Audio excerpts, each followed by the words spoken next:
Bienvenue sur Ascenseur, le podcast qui te présente tes modèles de réussite. Ascenseur, c'est 3 femmes qui s'unissent pour mettre en lumière des parcours qui inspirent, qui motivent et qui rassemblent. N'est-ce pas, Teg? Exactement, Diary. Nous sommes persuadés qu'on a besoin de repères pour y voir plus clair. Nous sommes aussi persuadés que les récits de vie peuvent être une cause pour révéler notre potentiel. Pas vrai, Awa? Clairement, on partage une vision selon laquelle chaque femme peut créer sa propre réussite.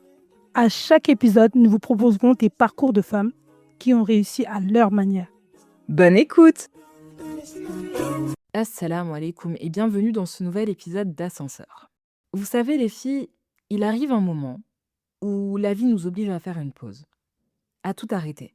Pas parce qu'on abandonne, mais parce que c'est le moment de nous redéfinir. Finalement, entre les rôles que l'on endosse, parfois d'épouse, parfois de mère, parfois de travailleuse, et les différentes identités que l'on se construit au fil du temps, il arrive souvent un moment de décalage. À un moment, on se pose la question. Finalement, qui suis-je? Et Aminata connaît bien cette question. Pendant des années, elle a été connue comme influenceuse, et pas n'importe laquelle. L'une des premières femmes ouest-africaines à occuper cet espace et à y construire une voix, une audience et une présence forte. Mais derrière l'image publique, une autre réalité prenait de plus en plus de place, celle de la maternité au quotidien. Une maternité qui peut être exigeante, parfois épuisante, et qui l'a amenée à se confronter à une vérité difficile à formuler. L'envie de ne plus rester mère au foyer et le besoin de se retrouver en dehors de ce rôle. Dans cet épisode, elle nous raconte ce moment de bascule. Les doutes, les remises en question, ou le poids des attentes, qu'elles soient familiales, culturelles ou sociales. Elle nous parle surtout du chemin intérieur qui l'a menée à repenser sa place, en tant que femme, en tant que mère et en tant que créatrice. Salam alaikum. Alaykoum salam. J'espère que vous allez toutes bien en ce beau mercredi. Alhamdulillah, ça va et toi? Ma voix qui me dit non, c'est pas un beau. Attends, elle a dit ce beau mercredi. Là, Un mercredi pluvieux. celui-là, il est parti. Alhamdoulilah. Alhamdulillah. Aujourd'hui, dans cet épisode, nous avons la chance de recevoir Ami, a.k.a. Ami Soft. Alors, Ami, s'il te plaît, est-ce que tu peux te présenter? Alors, assalamu alaikum à toutes. Moi, c'est Ami, donc Aminata, et on m'appelle plus souvent Ami. Et du coup, je suis créatrice de contenu sur les réseaux sociaux depuis quelques temps maintenant. C'est vrai que je fais des pauses, je reviens, etc. Mais ça, c'est pas important, on va dire. Maintenant, je suis épouse et maman. Du coup, je suis maman d'une petite fille depuis 2 ans maintenant. J'ai 29 ans, je ne l'ai pas précisé. Et je suis femme au foyer, on va dire, et active. Donc, et j'ai ma vie aussi de salarié, pardon. Enchantée, Amie. Quel plaisir de t'avoir aujourd'hui. Merci beaucoup. Je dire partagé de vous voir. Et du coup, Ami, parle-nous un peu de ton parcours. Ok. Bon, alors j'ai une vie simple. J'ai une vie vraiment simple. Du coup, j'ai fait des études en commerce de base. Et après, j'ai travaillé dans le commerce, mais en fait, ça m'a pas plu. Je savais pas trop quoi faire parce qu'en fait, moi, je voulais pas continuer les études par rapport au voile, parce que à chaque fois que je voulais aller vers un cursus scolaire, on me disait que je pouvais pas garder mon voile. Et franchement, moi, ça me posait trop un problème. Et du coup, j'ai décidé d'arrêter, on va dire, de faire une pause. Et du coup, j'ai été à la fac pendant 1 an. Ça m'a vraiment pas plu. Et j'ai directement travaillé, en fait. J'ai directement travaillé. J'ai travaillé en tant que vendeuse. J'ai fait de la préparation de commandes. Ensuite, je voulais aller apprendre l'anglais. Donc, je suis partie en Angleterre pendant 7 mois pour apprendre la langue. Franchement, c'était superbe. C'était une expérience vraiment enrichissante. Après, c'est pas bien fini, mais alhamdoulilah. Je suis rentrée en France, je suis retournée chez mes parents et j'ai continué à travailler. J'ai travaillé aussi dans les usines. J'ai vraiment fait beaucoup de missions d'intérim, de CDD, etc. J'ai travaillé aussi chez Pôle emploi et j'ai kiffé en fait travailler chez Pôle emploi, aider les demandeurs d'emploi, les aider dans leurs démarches, etc. Franchement, j'ai trouvé que j'aimais trop en fait la paperasse et je me suis dit pourquoi pas me former dans un domaine administratif. Et donc, du coup, en 2023, j'ai décidé de reprendre mes études et j'ai fait un BTS gestion de la petite et moyenne entreprise. J'ai kiffé mon année parce que je l'ai fait en accéléré, donc du coup, je l'ai fait en 1 an. Et je suis tombée enceinte en cours d'année, C'était pas facile, mais alhamdoulilah, j'ai continué cette année-là et j'ai obtenu mon diplôme, alhamdoulilah. Et par la suite, ben, j'ai accouché et je suis restée au foyer pendant 2 ans. J'ai pas travaillé du coup. Je faisais un peu de création de contenu et puis sinon, je m'occupais de ma petite famille. En fait, c'est génial parce que en fait, ça me soulève plusieurs points. Parce que je pense qu'on est de la même génération. Donc très tôt, tu sais, de se dire: «Moi, là où on m'accepte pas, entre guillemets, je n'y vais pas». On t'a pas voulu avec ton foulard, tu as dit: «Tranquille». Tu as commencé à aller dans l'habiliative et j'ai l'impression qu'à travers toutes ces expériences pro, quand même voyage à l'étranger et bah, tu as pu un peu découvrir, qui tu étais au final. Oui, exactement. Franchement, en fait, moi, j'aime pas déranger les gens, j'aime pas faire des grosses polémiques, je suis pas dans heu, forcer les gens, en fait, à m'aimer. Si tu m'aimes pas, ben, c'est pas grave, bye, je vais tracer ma route et inch'Allah, je vais trouver autre chose. Moi, c'est ça mon état de mon état d'esprit, c'est ça et en gros, ben, quand, j'ai su que c'était compliqué, dans les études supérieures de garder son voile, je me suis dit: «Bah, écoute, je vais pas me casser la tête, je vais travailler et comme ça, je vais réfléchir à ce que je peux faire plus tard» et c'est ce que j'ai fait et puis, franchement, j'ai pas eu un parcours facile, on va dire et j'ai eu un parcours, c'est les montagnes russes parce que j'ai fait différentes choses, qui des fois, ça n'a pas de sens. Par exemple, j'étais, agent, de fabrication à l'usine et après je travaillais, avec les personnes âgées, j'ai travaillé aussi, en tant qu'hôtesse d'accueil. Enfin, j'ai fait des trucs qui n'ont rien à voir un petit peu. Mais, toutes ces choses-là m'ont permis, de de savoir qui je suis aujourd'hui et d'avoir des valeurs et d'avoir, un contact avec les gens. C'est plus ça que j'aime et j'ai vu aussi, ben, comment les gens réfléchissent un petit peu et voilà. Enfin, tu épanouie dans ce que tu fais, tu as trouvé ta voie professionnellement parlant? Je dirais pas que j'ai trouvé ma voie. Là, j'ai un travail, alhamdoulilah, franchement, je m'y plais bien. Donc du coup, je suis, assistante administrative dans un magasin, supermarché boucherie et franchement, ça se passe super bien. J'aime bien ce que je fais, j'aime bien les missions que j'ai à faire. Mais je ne pense pas que je pourrais rester longtemps dans ce domaine-là. Je pense pas que c'est quelque chose qui va continuer de m'épanouir. Je pense que j'ai besoin de voir autre chose. Même si ça fait pas longtemps que j'y suis, j'ai besoin de voir autre chose. Mais pourquoi? Pourquoi tu penses pas à rester longtemps? Bah, en fait, je pense que le salariat, ça me convient pas. C'est pas quelque chose que je veux pour ma vie et c'est pas quelque chose qui me convient. Parce que du coup, quand j'étais, femme au foyer, je me plaignais beaucoup. Je voulais retourner dans le salariat, je voulais être, dépendante, financièrement et cetera. Mais en fait, là que j'y suis et que j'y goûte, je me dis: «Mais en fait, non, j'étais bien chez moi parce que j'avais ma liberté. Certes, j'étais dépendante financièrement, des fois je ressentais de la solitude et cetera. Mais je préfère être chez moi et peut-être faire quelque chose de la maison qui va m'épanouir et en même temps gérer mon foyer parce que travailler à temps plein et gérer son foyer, c'est très compliqué. C'est très, très compliqué et j'ai pas envie de gâcher ça, en fait et de passer, enfin, par exemple, ma fille, j'ai l'impression que je la vois grandir. Elle grandit trop vite, j'ai l'impression, alors que pour moi, elle est née hier donc j'ai pas envie de louper, certaines phases de sa vie et même de la mienne et du coup, ouais, je pense pas que le salariat, c'est quelque chose qui me corresponde et même par rapport aux valeurs que certaines entreprises ou certaines personnes peuvent avoir, je pense pas qu'on a le même état d'esprit. Tu parlais d'un moment intéressant juste avant ton salariat. Tu étais ma mère au foyer. Oui. Comment tu as vécu cette période de ta vie? Honnêtement, c'était une période quand même compliquée pour moi parce que, moi, j'ai toujours été dépendante financièrement. Ça veut dire que j'ai jamais compté sur mes parents ou quoi. Très, très jeune, j'ai commencé à travailler quand j'avais les vacances scolaires et tout. Donc je savais gagner mon argent et j'étais un petit peu, je faisais ce que je voulais, en fait. Mais quand j'étais, mère au foyer, ben, j'ai compris que là, bah, tu as un enfant, tu dois t'en occuper et bah, forcément, je travaillais pas donc je comptais sur mon mari et des fois, ben, je me sentais seule. Par exemple, lui, il était au travail, après il allait au foot et je me sentais seule. Mes copines, elles avaient leur vie, enfin, je me sentais seule. Donc j'avais l'impression que, enfin, j'ai pas je sais pas, j'ai pas assez profité de ce moment-là et c'était un moment aussi, c'était magnifique, hein, parce que j'ai passé des bons moments, j'ai bien profité avec ma fille et tout, mais j'en ai pas assez profité et je sais pas comment dire ça, mais c'était quand même difficile. Franchement, c'était difficile, psychologiquement parce que j'avais l'impression de servir à rien, de faire toujours la même chose, d'être juste maman, épouse. Tu dois faire le linge, tu dois t'occuper des activités, tu dois changer les couches, tu dois faire à manger. Et je me retrouvais pas, en fait. C'est dingue ce que tu as dit. Bah, après, je laisserai les filles réagir. Je retiens le juste maman. Le juste.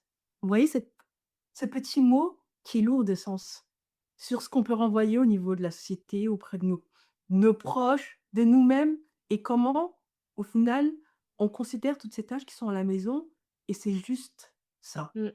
Tu vois, moi, je trouve que c'est énorme. Être maman, c'est un rôle à plein temps. En réalité, c'est sûr que ça dépend, en fait, ce que tu aimes dans la vie. Mais moi, je dis que 35 heures, c'est on travaille 35 heures, normalement, si on est salarié, tu fais plus de 35 heures chez toi. Je te le souhaite, je ne vais pas juger ceux qui le font moins, mais c'est un rôle à plein temps et tu déconnectes jamais. Comme dit, il y a pas de CD, il y a pas de RTT. Si tu es mère, tu es mère. Tu dois du lever au coucher, tu t'occupes de ton enfant. Il y a des imprévus et en plus, il y a pas que ton enfant, il y a ton mari, il y a ton foyer, comme vous l'avez dit et je trouve que faut qu'on arrête de minimiser, tu vois? Les tâches qu'on fait là. Il y a des femmes au foyer qui sont épanouies. Enfin, après ça, encore une fois, ça dépend les appétences, le souhait de chacune. Mais moi, demain là, tu me donnes, un certain salaire, je suis prête à m'asseoir. Voilà. Voilà.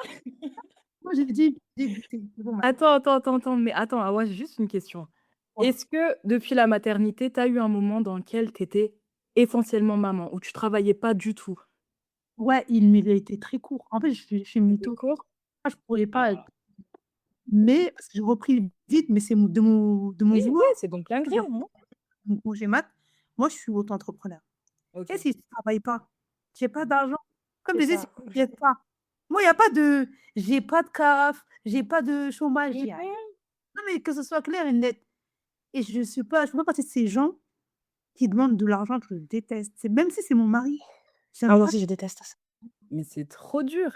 Là, Amie, en disant ça, tu me rappelles grave la période où j'étais en congé parental, justement. Genre vraiment, après le congé maternité, j'avais le congé parental où j'étais qu'à la maison avec mon fils. Et je crois que c'est à ce moment-là que Diary, on a commencé à parler d'ascenseur et tout, parce que c'était un moment où j'ai pété un câble. Tu sais, ce que Ouais. tu as dit, c'est que tu es vraiment isolée parce qu'en fait, tu as tout le monde autour de toi qui est dans son quotidien. C'est ça. Et toi, en fait, tu es qu'à la maison, tu pas forcément de choses à faire, on va dire, hormis bah, t'occuper et tout de ton foyer. Et je trouve que c'est important en tant que personne, déjà de sociabiliser, tu vois. Genre d'avoir des personnes à qui parler et tout. Et ce, pas essentiellement à travers les réseaux sociaux. Je pense qu'en vrai, on a besoin de voir des gens. La question que je me pose, c'est si c'était à refaire, qu'est-ce que tu aurais fait différemment pendant cette période-là? Alors, qu'est-ce que j'aurais fait différemment? Franchement, je pense que je me serais moins plaint et j'aurais plus apprécié le moment. Parce qu'en fait, c'est une phase et tout passe dans la vie. Et donc, je pense que franchement, j'aurais plus apprécié le moment et plus enduré, la solitude, les choses comme ça. Et ouais, je pense que j'aurais vu différemment la chose. Franchement, là, si on me remet là, mère au foyer, ça sera différent. Ça sera vraiment différent. Là, j'ai goûté aux 35 heures, c'est trop dur, trop dur.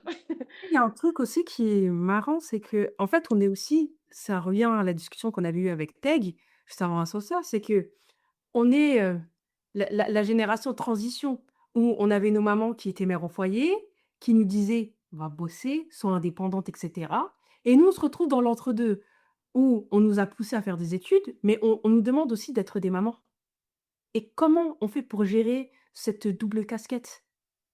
Et vous voyez et il y a un autre élément, moi je suis pas maman, je suis pas épouse, mais quand je vois autour de moi et que j'entends quand je discute avec mes copines et cetera, c'est même du point de vue, spirituel, religieux, où il y a aussi bah, en fait, je peux pas parce que je m'occupe de mes enfants et je m'occupe de mon mari et ceci, cela, la culpabilité vis-à-vis de ses devoirs religieux, de son évolution dans cet aspect-là et c'est ça, c'est que c'est drôle, c'est qu'on en revient à minimiser ces choses qu'on fait dans notre foyer, mais qui sont essentielles. Vous voyez? Et comme dit, hein, je le suis pas, mais j'espère que j'aurai toujours en tête, ces éléments-là qui me disent: «Mais en fait, bah, si tu es là, c'est pour ton enfant, Alhamdoulilah». L'intention que tu mets derrière, pour ton foyer et pour sur le coup, bah, c'est comme tout, hein, comme au taf, comme sur nous-mêmes quand on va au sport, quand on doit bien manger et cetera, vous voyez? Il y a des périodes où tu as juste envie de dire: «Oh, au final, ça sert à quoi?» Mais quand on se pose 2 minutes, quand on y réfléchit bien, cette petite graine qu'on est en train de mettre là, sous terre, qu'on est en train d'arroser, qu'on est en train d'entretenir, ces fruits sont merveilleux et ça sera juste ton dur, notre dur labeur. Et je pense qu'on doit plus voir les choses dans ce prisme-là et arrêter de se, vous voyez, de se mettre en fonction de la société qui nous dit, bah, va travailler, sinon tu n'es rien. Non, en fait, sur tous les aspects, sur tout ce que l'on fait, on est quelque chose, on contribue à quelque chose, on fait quelque chose et on est surtout utile. Il n'y a personne qui est inutile. Mmh. Qu'on vienne me voir et qu'on me dise, je suis inutile, on va voir. Je vous l'ai dit. Ouais, c'est vrai, c'est intéressant ce que tu dis. C'est vraiment intéressant parce que si on verrait, la chose comme tu dis, par exemple, quand on fait des tâches à la maison, on s'occupe de nos enfants et cetera, si on met la bonne intention, bah, ça change tout. Mais c'est vrai que c'est plus compliqué de quand tu es dans la situation de te dire: «Ah ben, je le fais pour, telle intention» et c'est vrai que c'est difficile.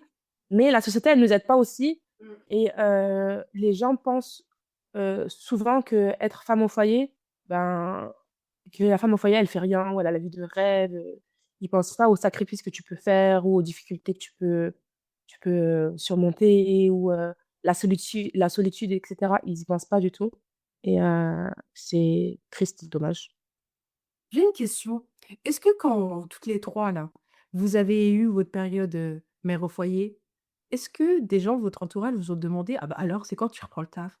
Ou c'est quand que tu peu importe du cercle très, très proche jusqu'à ce que jusqu'au voisin palier qui vous demande: «Bah, alors, elle est toujours pas au taf celle-là?» Non, moi pas du tout. Non, franchement, pas du tout. Après, on va dire que en vrai, quand tu as l'habitude de toujours travailler dans ton ordi, tu t'arrêtes jamais, c'est l'inverse. Le jour où on va m'asseoir, les gens vont se poser des questions. Non, moi, on me l'a dit. Mais surtout que, en fait, je crois que pendant cette période-là, j'étais encore en CDI. Et du coup, numéro un qui pose cette question, c'est qui? C'est tes collègues. C'est ton manager. Tu reviens quand? Tu reviens quand, frère? C'est bon. Tu me remplaces avec un CDD. Prolonge. Prolonge, c'est tout. Ouais, c'est vrai et je pense que enfin, je sais pas dans ça peut mettre aussi la pression de se dire, «Ouais, déjà que moi, avec mes propres pensées, je me trouve pas utile. Je trouve que je fais "rien" entre guillemets et qu'à l'extérieur, les gens vous font comprendre que effectivement tu ne fais rien parce que tu es toujours pas au taf, en fait. Mmh. Et Oui. c'est comme aussi, bah, vous voyez, en sociologie, ils aimaient bien dire, la double vie des femmes qui travaillent. Bah, en fait, on dit double vie parce que c'est également une vie qu'on a à la maison. C'est que ce qui t'attend, c'est du travail. C'est du boulot. Alors pour celles qui nous écoutent, ne pensez pas qu'être femme au foyer, ce n'est rien du tout et que vous êtes inutile. Pas du tout. Que personne ne vous laisse faire croire ça. Je sais même pas si c'est français cette phrase-là. Ami, ce que tu disais pendant cette période-là, c'est que tu crées du contenu. Ça fait Mmh. combien de temps que tu es dans l'influence? Alors, j'ai commencé quand j'étais chez mes parents. J'avais ouvert ma première chaîne YouTube, en 2016-2017, je crois et après j'ai fait des pauses, je suis revenue, j'ai fait des pauses, je suis revenue. Mais ouais, ça fait quelques années maintenant, depuis 2016, 10 ans, ouais. 10 ans que je suis sur les réseaux sociaux. Et tu as commencé avec quoi comme style de contenu? Du contenu un peu, mec, tourné plus vers la beauté, des mukbangs, des choses comme ça. Oh, vous allez dire que je suis nullarde, mais c'est quoi des mukbangs? Tu sais, c'est quand on fait des vidéos, on parle et on mange en même temps. Ah OK! Ce genre de vidéo, ouais. OK et pourquoi cette envie de te lancer? Ça a En fait, pris quand j'étais chez mes parents, je regardais beaucoup les youtubeuses anglaises et américaines et j'aimais trop. Je me disais: «Mais il y a pas beaucoup de petites renois qui font ça et tout en France». Donc je me suis dit: «Pourquoi pas me lancer?» et moi j'aime trop, j'aimais trop en fait les appareils photo, enfin la créativité un petit peu, le maquillage et j'ai toujours trop, trop aimé ça et je me suis dit: «Bah, pourquoi pas, commencer?» J'avais commencé sur Snapchat et justement sur Snapchat, mes copines, mes cousines et tout, elles me chauffaient trop, elles me disaient: «Mets-toi sur YouTube, mets-toi sur YouTube» et de là, je me suis mise sur YouTube. ah oui, c'est vrai que 2016, c'était encore, la période de YouTube où c'était vraiment très intéressant avant qu'il y ait que tout le monde migre un peu plus sur Instagram C'est ça. et tu senti comment cette période, réseaux sociaux, influence, être une web Bah, influenceuse? moi j'ai trouvé que c'était, en fait, c'était un passe-temps pour moi. Ça veut dire quand je sortais des cours, ben, c'est là que je suis née, c'est là que c'était pas utile, je veux dire. Parce qu'avec le temps, on grandit, on évolue et cetera et je trouve que, ben, je proposais rien de qualitatif ou de waouh ou j'apprenais rien aux gens ou enfin, comment on appelle ça? La culture du vide, hein. C'était ça un peu. Mais parce que j'ai une question et je la pose aussi à toi. Je pense qu'on est tous consommateurs, consommatrices, mais est-ce que quand vous êtes dans les réseaux sociaux, vous avez obligatoirement l'envie d'apprendre quelque chose? Non, Est-ce pas tout le temps. Non, en fait, j'aime trop. En fait, j'aime trop le fait que tu aies dit cette réflexion parce qu'on en parlait aussi avec Teg, mais c'est une dinguerie de se dire, hem: «J'apprends rien aux gens, je suis pas utile». Non, mais vraiment, je remets pas en cause ton point de vue, mais on se met tellement la pression envers nous-mêmes. Tu vois, quand on est de l'autre côté, justement, en tant que créateur et sachant que parfois on s'est même pas fixé d'objectif, on est déjà dans la démarche du qualitatif. Moi, ça me fascine qu'il y a des gens qui soient prêts à mettre des 10 000 € dans un appareil photo, une caméra et tout. C'est vrai. Ils se disent au lieu d'aller, tu sais, étape par étape, au fur et à mesure et après de prendre le pas, de se dire: «OK». Parce qu'au début, quand on est sur les réseaux, on se cherche. Tu peux Mmh. pas trouver, ton domaine, ton truc. Il faut d'abord que tu proposes plein de choses pour que les gens répondent et te disent: «Ah bah, tu vois, là, ça, j'aime beaucoup ce que tu partages, ça me parle» et cetera et là, tu vas pas te spécialiser, mais tu vas être reconnu peut-être pour ça et le fait de tout de suite se mettre la pression en mode: «J'apporte rien», je trouve ça vraiment, vraiment dommage. Mais d'ailleurs, là, je fais le lien, je trouve que l'influence, ça va très vite en ce moment. Pour vous, c'est quoi? Enfin, qu'est-ce qui fait que les gens, eh ben, ils donnent de la force, entre guillemets? Parce que quand je vois le parcours de Amy, ce Mmh. que je me dis, c'est que peut-être qu'à l'époque où elle s'était lancée, eh ben, elle représentait vraiment quelque chose, tu vois? Mmh. Si je me trompe pas, il y avait pas beaucoup d'influenceuses, Western. Enfin, de toute façon, je trouve qu'il y en a pas beaucoup en général. Ça n'engage que moi. Mais pourquoi est-ce que les gens vont suivre? Moi, je pense que les gens, ils suivent parce qu'ils se reconnaissent à la personne. Ils se disent, «Ah, c'est une personne qui me ressemble, on a un petit peu le même, quotidien, ou on a les mêmes valeurs, ou on a un peu la même culture et tout, donc je vais la suivre parce qu'elle me ressemble, en fait». Et surtout si tu racontes ta vie. Non, on va pas se Ouais. mentir. On est en 2026, moi je sais, les gens ils te suivent parce que tu vas raconter ta vie depuis du réveil jusqu'au soir en fait. Et fois en fait, j'ai vu beaucoup de créateurs, enfin non, je ne veux pas créateur, je dis influenceurs parce que les créateurs c'est autre chose et d'influenceuses ou d'influenceurs qui se plaignent parce que quand tu proposes des choses archi quali, travaillées sur des jours, des mois, ça prend pas. Les gens ne sont pas intéressés. Ils veulent juste Bah oui. en fait, c'est ça. Si tu donnes pas à boire, à manger là, ils vont passer leur chemin. Et il faut s'identifier. C'est vrai que c'est hyper important de me dire: «Bah, je me retrouve en cette personne, je me reconnais en elle», enfin être proche de sa communauté en vrai. Mmh mh. et je trouve que aujourd'hui, là, 2016, c'était drôle, on regardait des vidéos make-up et cetera. Moi, quand j'ouvre Instagram, j'ai toujours envie de rire, aussi et je dis pas que j'ai envie de rire, c'est parce qu'aussi on a un âge. J'ai plus, 19 ans, vous voyez? À 29 ans, peut-être que mes centres d'intérêt évoluent et c'est vrai que et ben, j'ai l'impression que ça va en fonction des personnes qu'on suit. Vous voyez, on en parlait la dernière fois quand on faisait notre épisode toutes les 3, quand on parlait des influenceurs où certains n'acceptaient pas leur évolution. Ben, moi, j'estime, je parle de mon point de vue, moi, que quand tu as un certain âge et quand tu vieillis, mes centres d'intérêt, ils ont changé, alhamdoulilah et donc ce que je vais rechercher, ça va changer.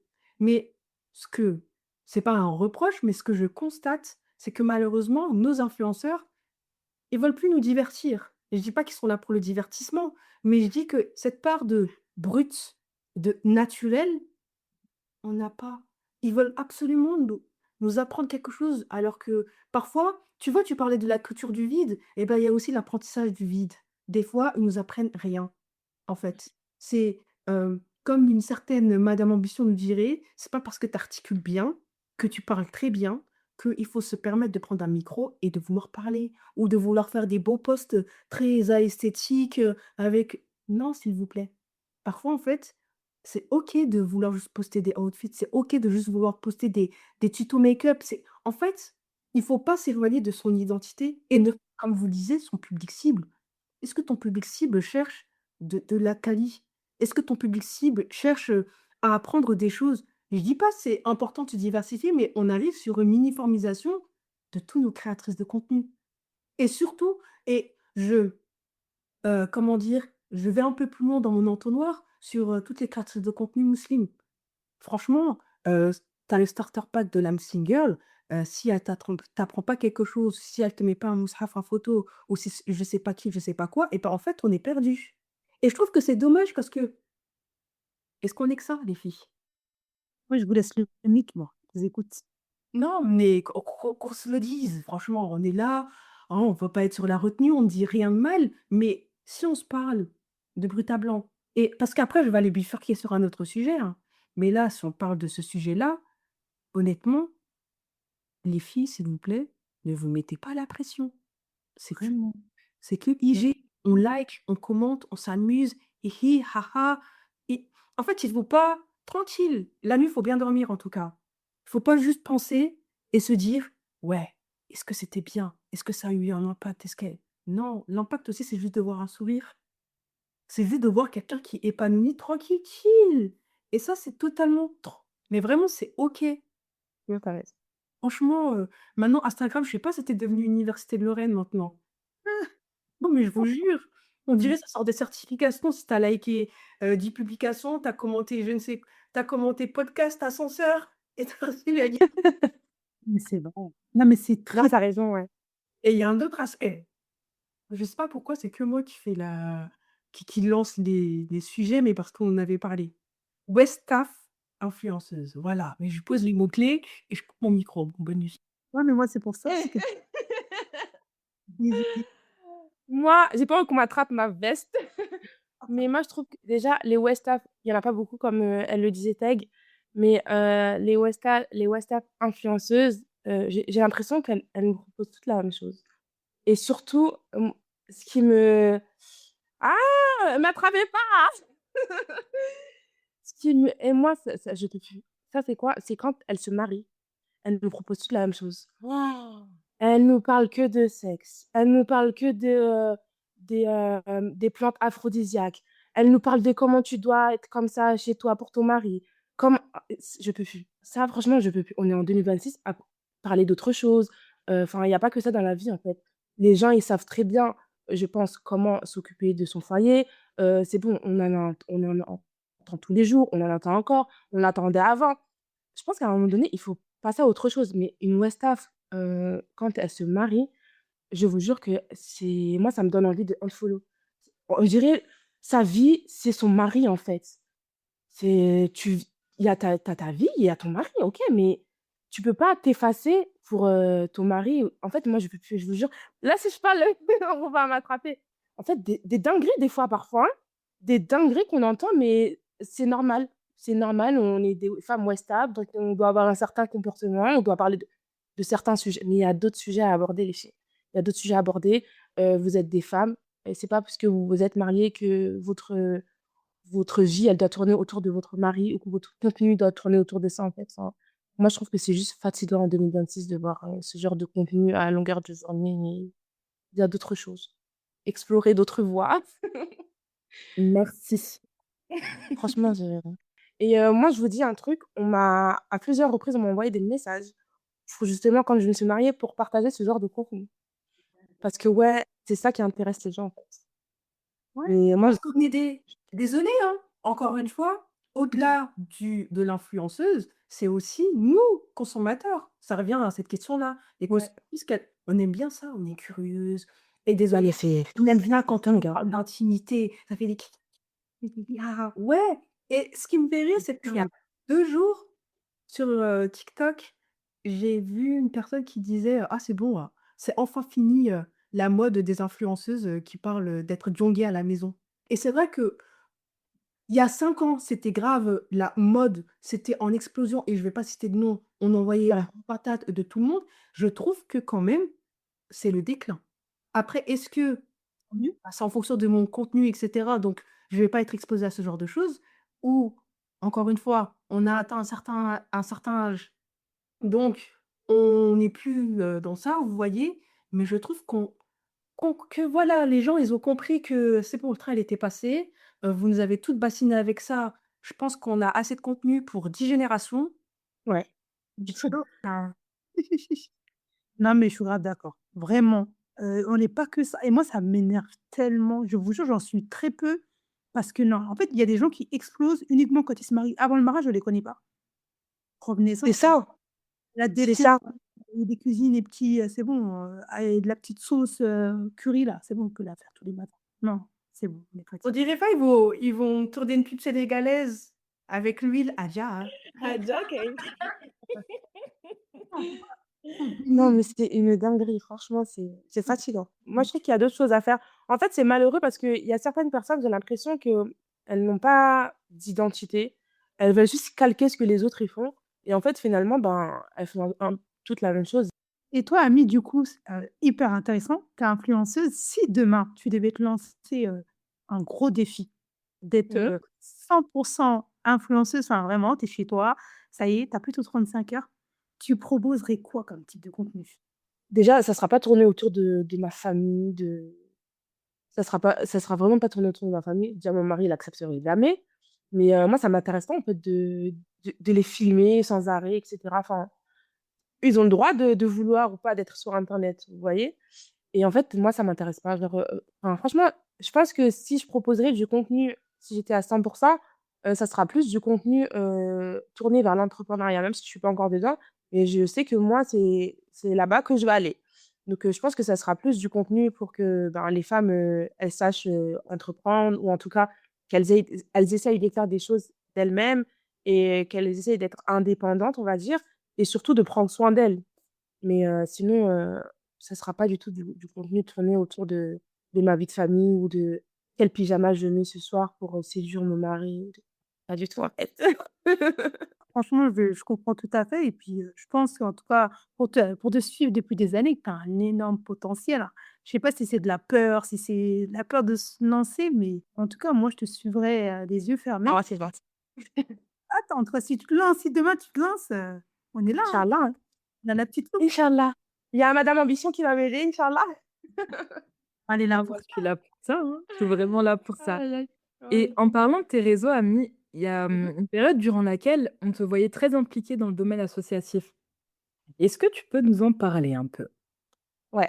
Alors, c'est une période dans laquelle, j'avais un peu déserté les réseaux sociaux. Je ne m'affichais plus sur les réseaux sociaux et en fait, je voulais être utile. Et je me suis dit: «Pourquoi pas, utiliser la petite communauté que j'ai pour faire du bien, un bien qui me sera peut-être utile, quand je vais mourir». Et en fait, je suis tombée sur une association qui, justement, voulait construire, une école au Burkina Faso et je les ai contactés, en fait, pour leur demander comment je pouvais les aider. Et de là, on est rentrés en contact et puis, ils m'avaient dit qu'ils avaient besoin de telle somme et cetera pour, aboutir au projet. Et je me suis dit: pourquoi pas, en fait, les accompagner dans ce projet-là?»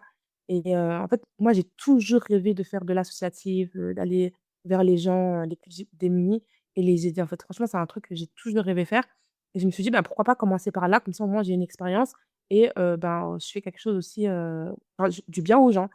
Et du coup, j'ai lancé, une 1re cagnotte, qui a très bien pris, inchallah. Et on a commencé justement à faire la construction, de l'école et on a commencé par la mosquée. Comme ça, ils avaient, un espace pour prier et pour, du coup, faire leur révision. Et franchement, le projet, il est pas du tout terminé. On est encore loin d'être fini et je ne désespère pas. Je sais qu'inch'Allah, Dieu va nous aider et on récoltera les fonds utiles pour ce projet-là. Mais ouais, en fait, je me sens utile quand j'aide les autres. Je me sens utile quand je fais quelque chose comme ça. C'est là que je me sens utile et je sais que je sers à quelque chose parce que je me dis: «Ça sera un bien, qui sera utile les autres et qui me sera utile dans cette vie et peut-être dans l'autre aussi». Donc je me dis, ouais, c'est vraiment quelque chose qui me touche beaucoup. Et du coup, est-ce que tu pourrais nous donner plus d'infos, cette association? Comme ça, nous, ben, inch'Allah, on pourrait aussi en parler et relayer si jamais, si vous êtes Ouais, actifs. alors l'association, c'est l'Étincelle des sports, je ne sais pas si vous connaissez? C'est une association qui est basée en région parisienne et en gros, ils proposent des cours, de sciences religieuses, des cours de Coran, de tajwid et cetera. Et en parallèle, ils font aussi, des dons, à des mosquées ou, à des madrasas en Afrique. Et là, ils étaient rentrés, en contact avec une association au Burkina Faso qui justement, voulait ouvrir un complexe, pour les enfants. Et du coup, ils se sont dit que ça serait bien de travailler avec, des francophones. Parce qu'en fait, le président de cette association, c'est un Français, enfin, il habite en France. Et du coup, il est rentré directement en contact avec eux et eux, en fait, ils ont apprécié le projet, ils ont vraiment validé le projet et ils ont voulu les aider et leur faire du bien. Donc du coup, le projet, il est né, il s'appelle le projet Sakina. Et bah, là, on était en plein dedans, sauf que vous connaissez les conditions du Burkina Faso, c'est compliqué. Là-bas, c'est catastrophique ce qui se passe. Et est-ce que tu trouves que les communautés, en tout cas les personnes qui suivent des influenceurs, elles sont très actives, elles les suivent dans leur mouvement humanitaire ou associatif? Ta Je pense communauté? que oui, Mhm. mais je pense aussi que ça dépend du taux d'engagement que tu as et du nombre de followers que tu as. Mm. Je Mhm. pense que en fait, c'est beaucoup plus facile pour des personnes, des gros créateurs de contenu, des grosses influenceuses, de, euh, de toucher les gens, en fait. De Mm. toucher les gens et que les gens participent directement à leur cause, quoi. Mais sinon, moi, j'ai vu dans un premier temps, moi, c'est la deuxième fois que je fais une cagnotte et franchement, ça a toujours bien pris, machallah. Mais là, c'est vrai que dernièrement, j'en parle pas trop parce que du coup, il y a eu ça. Et du coup, je me suis dit, bon, bah, j'attends un petit peu que la situation, elle se règle et Inch'Allah, on partira sur le sujet. Mais moi, franchement, je trouve que ma petite communauté, franchement, on m'a super bien soutenue sur ce projet-là. Et ils ont donné des dons, franchement, magnifiques. Machallah, il y a des personnes, ils ont donné 500 €. Genre, une personne, tu donnes, enfin, c'est beaucoup dans la France de Macron, là. Vraiment, c'est dur. Franchement, je me dis, des fois, il y a des gens, ils réfléchissent pas, tu vois. Ils se disent, je vais faire du bien, je sais que je vais pas mourir avec mon argent et voilà. Ouais, après, franchement, tout ce qui est associatif, ça, en général, ça marche. Ça marche, ça touche les gens et même, Ouais. enfin, même si tu es pas connu, à ton échelle, tu peux vraiment impacter. J'ai vu des gens lancer des canettes récolter en 24 heures 5 000 € et c'est pas des influenceurs, mais c'est aussi la relation que tu as avec les gens. Moi, il y a des profils, dont vous, hein, si je vois que vous partagez des cagnottes, j'ai confiance les yeux fermés et je pense Et bien sûr. c'est comme ça aussi, la vérité. Alors que si tous les 4 matins, tu fais une cagnotte, il y a pas de suivi, il y a pas de traçabilité, honnêtement, ça pose problème. Ami, est-ce que tu voudrais ajouter quelque chose? Moi, je pense que déjà, en 2026, il faut que les gens arrêtent de penser que être femme au foyer, c'est rien. Que être femme au foyer, t'as la belle vie. Franchement, c'est épuisant physiquement, moralement, tout. Et donc, du coup, je pense qu'il faut juste comprendre les gens, comprendre leurs choix, accepter, non, même pas comprendre leurs choix, mais juste accepter leurs décisions, tout simplement. Et c'est pas parce qu'une personne qui accouche demain et qui décide 3 mois après de reprendre le travail qu'elle déteste son enfant ou qu'elle est cruelle. Chacun fait ce qu'il veut, chacun fait avec ce qu'il peut, en fait. Donc, il faut tout simplement que les gens acceptent ce que les gens ont choisi pour leur vie et qu'ils se taisent, en fait, parce que c'est notre vie finalement. Et vous ne vivez pas notre vie. On a des réalités différentes, donc faut juste accepter les choix de chaque personne, que vous le compreniez ou non. Grave d'accord. Je suis grave d'accord avec toi, vraiment. Le fait de dire de comprendre et tout, non, en fait, tu même pas déjà, Elle va comprendre. on a même pas justifié. Si j'ai envie d'être femme au foyer 10 ans, c'est pas ton dos. Si j'ai envie de reprendre le travail au bout de 3 mois et mettre mon gosse à la crèche, mais c'est ton problème. Est-ce que c'est toi qui vas me donner l'argent pour la crèche? Pas parce qu'il y a aussi ça. Femme au foyer, Mmh. c'est vrai que ça peut être mal vu. Ah, tu es là, tu es dépendante, je suis grave d'accord. Mais il y a aussi des femmes qui vont mettre leurs enfants à la crèche qui sont mal vues. Regarde, Bien sûr. ah, les femmes, surtout nous de la communauté Ouest-Af, hein. C'est Ah oui. mal vu de laisser son enfant 6 mois ou 3 mois à la crèche. Genre, ils se disent, Mmh. elle est Elle est chou. malade. Toute ta vie, genre en mode, ça y est, toi, tu es fichu, toi. Prenez la place de la femme dans notre société, hein. À la cuisine. C'est pas facile. Ah, yes. Aider la cuisine. Ami, on va te poser nos deux questions phares. Qui sont les personnes qui t'inspirent au quotidien? Déjà, dans un premier temps, ma mère.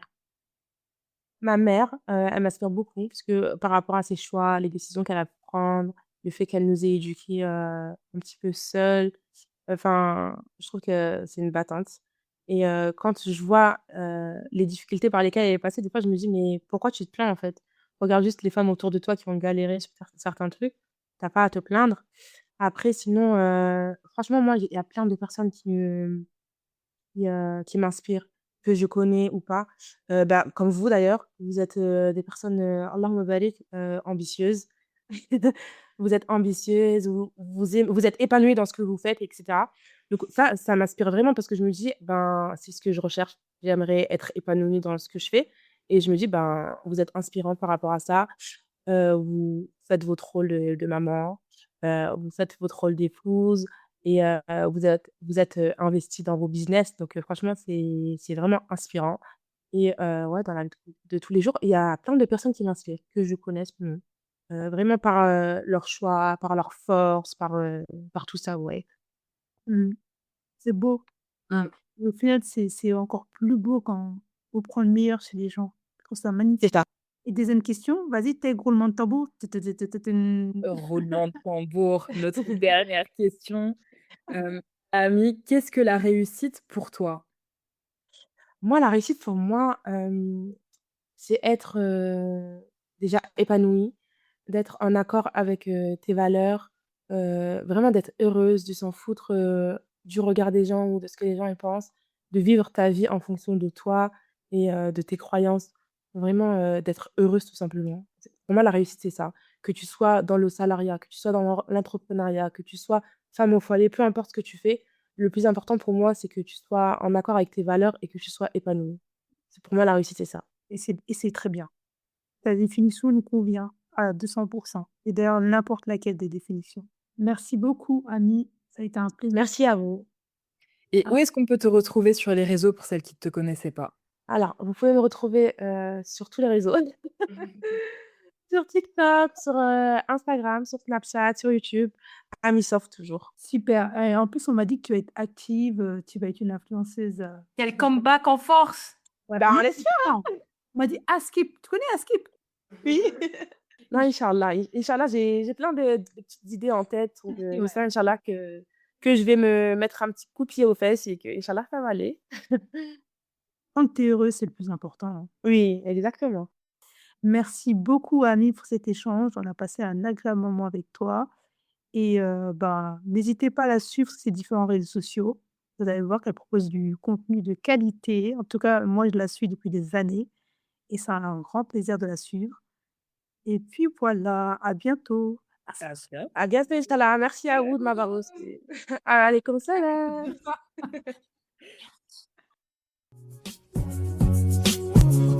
Nous espérons que cet épisode vous aura plu. N'hésitez pas à nous laisser un avis sur votre plateforme d'écoute préférée. Et n'oubliez pas de nous suivre sur nos réseaux sociaux.